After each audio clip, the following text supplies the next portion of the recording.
Hello, I'm Brian Lund, the president of Norse Technologies. Today I will be demonstrating control disc changeout on the Cyclonic STDC high performance control and choke valve. When working on the choke valve, first make sure the valve is in the open position as indicated by the arrow on the stem and the open on the valve body.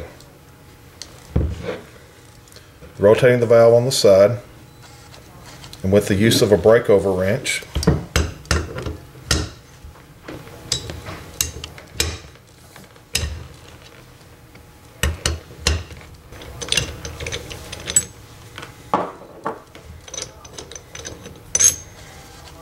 remove the side entry bonnet cover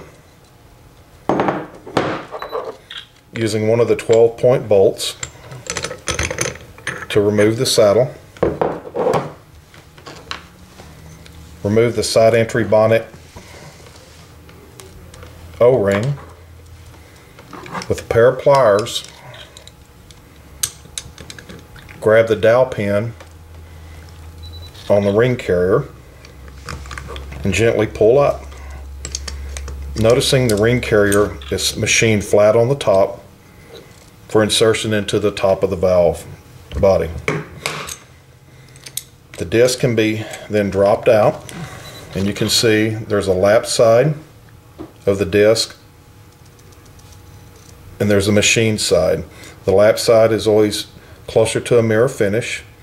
Again, noticing the flats on the control disc are such that when inserted into the ring carrier,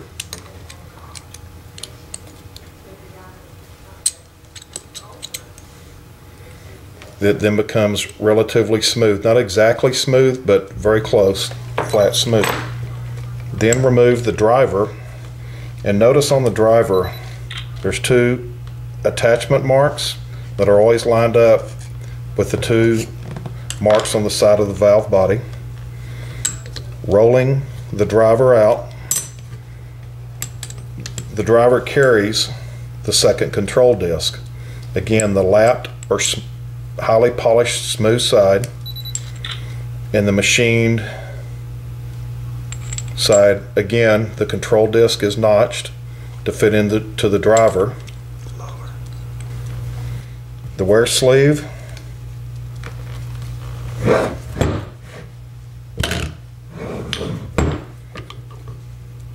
is then pushed out. Again, notice the tungsten carbide insert on the wear sleeve. The O-ring on the wear sleeve. On a new kit, a new wear sleeve kit, the O-ring will come separate. Lightly grease it with grease such that you can feel it but not see it. And now we've completely removed the control disc and the wear sleeve from the valve. Reassembling the valve. Replace the wear sleeve gasket, the O-ring, into the notch.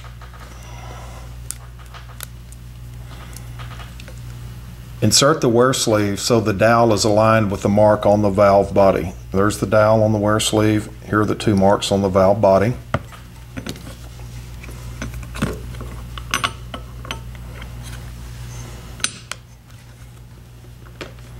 Push in the wear sleeve such that the dowel is covered up by the edge of the valve body. The notches on the drive gear, as seen here, need to align with the two marks on the valve body. You drop the driver into the valve body, rolling it until it drops in place and the notches and the marks on the valve body align, like so. The control disc and the ring carrier, the dowel pin again is straight up on insertion, the flat towards the top, dropped in, and the dowel and the attachment marks line up with the marks on the valve body. The saddle is machined for the dowel pin. Snap the saddle back into the valve body. Insert the O-ring. the side entry bonnet.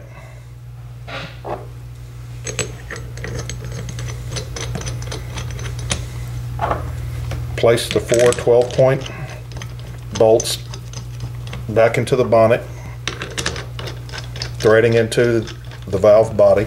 Using a torque wrench set to 95 inch-pounds,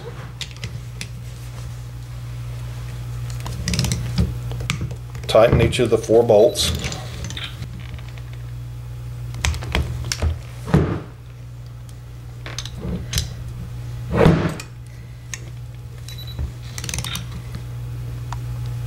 One other maintenance item is the grease zert. Apply the grease gun, pump the grease gun a couple pumps, wait about 30 seconds, apply a couple more pumps, and continue until the grease backflows out of the valve stem. But it is important to wait between the pumps so you're not just flowing the grease straight back up from the stem. And a person has just completed the control disc and wear sleeve change for the Cyclonic STD-C precision control and choke valve.